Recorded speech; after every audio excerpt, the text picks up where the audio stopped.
পরভুক্তের সম্পত্তি, মুসলমানের সম্পত্তি লুট করেছে বিজেপি সরকার।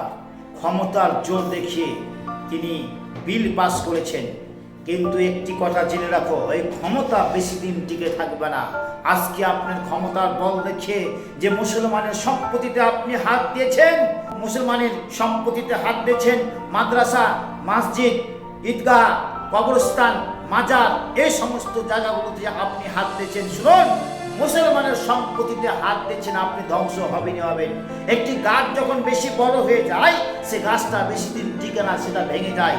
আরে বন্যার জল যখন আসে, থই থই করে বেড়ে চলে যায়, হু করে বেড়ে চলে যায়, কিন্তু বন্যার জল বেশি দিন থাকে না।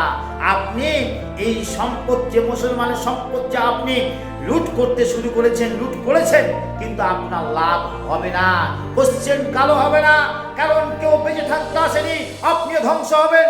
আল্লাহ সুবহানাহু ওয়া তাআলা পবিত্র কোরআনে বলছেন, ওয়ালা তাহিনু ওয়ালা তাহজানু ওয়া আনতুমুল আলাউনা ইন কুনতুম মুমিনিন, আর তোমরা নিরাশ হও না এবং দুঃখ করো না, ইন কুনতুম মুমিনিন, যদি তোমরা মুমিন হও তোমাদের জয় হবে হবে ইনশাআল্লাহ, ইসলামের জয় হবে হবে।